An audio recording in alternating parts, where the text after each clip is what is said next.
ছবিতে সেখানে প্রকাশ্যে আগ্নেয়াস্ত্র হাতে দাপাদাপি, গ্রামবাসীদের হাতে পাকড়াও দুই যুবক। পুরনো জমি বিবাদকে ঘিরে ঘটনার সূত্রপাত। অন্যদিকে নিষ্ক্রিয়তার অভিযোগে পুলিশকে ঘিরে বিক্ষোভ। কার্যত শিউড়ি থানার যে আইসি তার কলার ধরে টানা হেঁচড়া করা হয়। অভিযুক্তদের গণপিটুনি, স্থানীয়দের হাসপাতালে ভর্তি, গণপিটুনিতে জখম দুই অভিযুক্ত। ঘটনায় 6 জনেরও বেশি ইতিমধ্যেই আটক করা হয়েছে অভিযুক্তদের। ঘটনাস্থল থেকে বুলেট সহ আগ্নেয়াস্ত্র উদ্ধার করা হয়েছে। আপনারা দেখতে পাচ্ছেন সেই ছবি আপনাদের সামনে আমরা তুলে ধরছি। আর জেলা পরিষদের সভাধিপতি কাজল শেখ তার বক্তব্য এবার শোনাবো আপনাদের।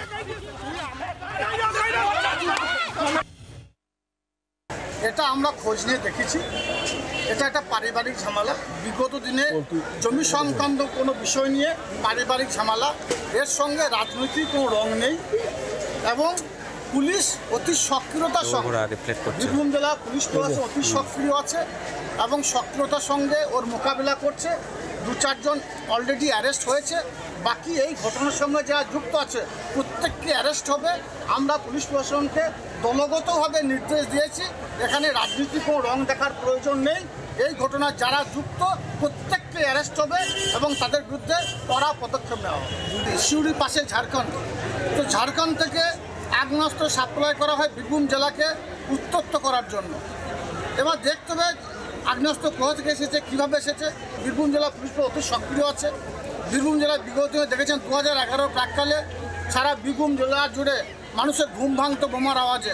প্রশাসনিক তৎপরতায় মাননীয় মুখ্যমন্ত্রী মাননীয় মমতা বন্দ্যোপাধ্যায় সেগুলো বন্ধ করে দিয়েছেন। আপনারা 23-এ নির্বাচন দেখেছেন, 24-এ নির্বাচন দেখেছেন, একটাও বোমাবাজি হয়নি, গুলিবাজি হয়নি। সেই বাংলাকে, বীরভূমকে আবার বদনাম করার জন্য এর প্রয়াস করা হচ্ছে কি না সেটা দেখছে আমাদের বীরভূম জেলা পুলিশ প্রশাসন। আমরাও সব দিক দিয়ে সজাগ দৃষ্টিতে নজর রাখছি।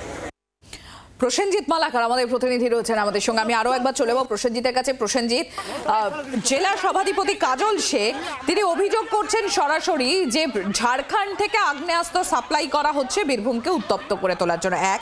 এবং দ্বিতীয়ত এখানে স্থানীয় বাসিন্দারা তাদেরও যে অভিযোগ, জেলা সভাধিপতিরও একই অভিযোগ যে এটা একটা পারিবারিক সমস্যা। আর স্থানীয় বাসিন্দারা বলছেন একটা পরিবার গোটা এলাকাকে উত্তপ্ত করে রেখেছে। তাহলে যাদের বিরুদ্ধে এখানে গুরুতর অভিযোগ তাদের বিরুদ্ধে পুলিশ প্রশাসন কেন এখনো কোনো পদক্ষেপ করেনি?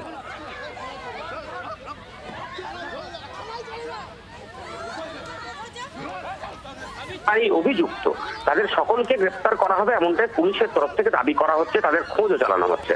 কিন্তু এই গোটা বিষয়ের মাঝে তুমি এমন যেটা বিষয় বললে, তার পাশাপাশি এই যে সভাধিপতির বক্তব্য যে ঝাড়খণ্ড থেকে আগ্নেয়াস্ত্র এসে বীরভূমকে উত্তপ্ত করা হচ্ছে, তুমি পূর্বতন যত সময় দেখবে বীরভূম জেলায় বারবার রাজনৈতিক সংঘর্ষ থেকে শুরু করে নানান ঘটনায় বারবার বিভিন্ন বীরভূম জেলার যারা রাজনৈতিক পদাধিকারীরা ছিলেন তারা বারবার কিন্তু এই একই প্রশ্নেই সরব হয়েছেন যে ঝাড়খণ্ড থেকে আগ্নেয়াস্ত্র আসছে এবং আগ্নেয়াস্ত্র এসে ঘটনাগুলি ঘটছে।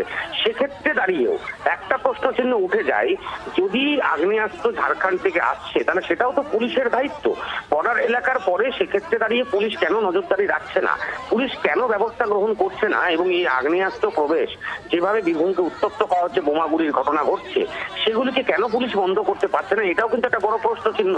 এবং সেই প্রশ্নের এত যে প্রশ্ন, এত যে চ্যালেঞ্জ, এইগুলোকে আদতেও পুলিশ কবে সমাধান সূত্র বের করতে পারবে এবং এই চ্যালেঞ্জ সূত্রে কবে বীরভূম জেলা অস্ত্র বোমা মজুতহীন বীরভূম জেলা তৈরি হবে, সেটা কিন্তু একটা বড় দেখার বিষয়। এবং প্রশাসনের কাছে এই চ্যালেঞ্জ প্রশাসনকে বারবার সম্মুখীন হতে হয়। কিন্তু বারবার আমরা দেখি একই ঘটনা চলছে এবং বারবার রাজনৈতিক পদাধিকারীরা বারবার এই একই অভিযোগ তুলছেন যে ঝাড়খণ্ড থেকেই বোমা বারুদগুলি আসছে, বন্দুক আসছে, যেগুলিকে বীরভূমকে উত্তপ্ত করে তুলছে। ফলে সে জায়গায় দাঁড়িয়ে এতগুলি যখন প্রশ্ন উঠছে আর সব প্রশ্ন যখন পুলিশ প্রশাসনের বিরোধিতায় উঠছে, তখন কি ব্যবস্থা গ্রহণ করা হয় সেটাই কিন্তু এখন সব থেকে বড় দেখার বিষয়। ধন্যবাদ প্রসেনজিৎ। আমরা কথা বলছিলাম, আমাদের প্রতিনিধি প্রসেনজিৎ মালাকার ছিলেন আমাদের সঙ্গে। আর এই ঘটনা নিয়ে আমরা প্রতিক্রিয়া নিয়েছিলাম রাজ্য বিজেপি মুখপাত্র তথা বিজেপি সাংসদ শ্রমিক ভট্টাচার্যের। তিনি কি বলছেন, কি প্রতিক্রিয়া দিচ্ছেন, তুলে ধরবো আপনাদের সামনে। এটাই স্বাভাবিক, এটা না হওয়াটাই অস্বাভাবিক। পুলিশ করবে না নয়, পুলিশ কিছু করতে পারবে না। তো সেই জন্যই পুলিশের কলার ধরে টানছে, কারণ তারা জানে যে তাদের সঙ্গে সরকার আছে। পুলিশ বলে তো কিছু নেই, পুলিশই তৃণমূলই পুলিশ।